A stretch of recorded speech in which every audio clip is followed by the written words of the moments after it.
Think about a student who wakes up at 6 o'clock in the morning. They go to school all day, then they head straight to practice. When they get home tired, they still finish their homework right before bed. Luckily, I can relate to that experience. Soccer has given me structure, it's forced me to manage my time, and it pushed me to stay focused in school. Now think about this. What if students didn't have access to sports at all? Today, I'll show you why youth sports programs need more funding and how lack of funding impacts students negatively. So, some schools have new equipment, safer fields, and multiple teams. However, schools with lower funding have broken equipment and limited spots. So students in lower income areas often lose access first. This means fewer opportunities to stay active, build discipline, and stay connected. However, research supports positive results from sports.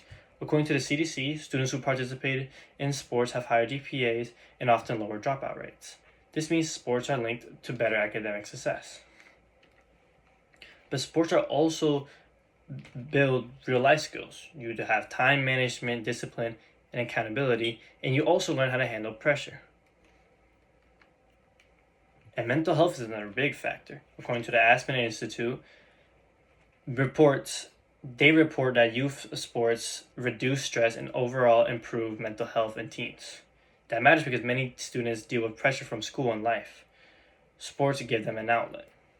And I can see this with my own eyes in real life. When I have practice, I plan my day better. I focus more in class because I know I have less time later. Without sports, many students lose that structure.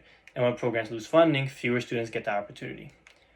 So, the solution put simply, we need to increase funding for youth programs. More funding means better equipment, safer facilities, and more teams and more spots for students.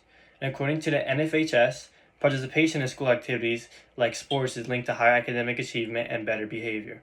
So when programs improve, students will also improve. And now, it's your turn. You can support local sports programs, attend games, and volunteer your time to these sports and these teams. Speak up for funding in your community.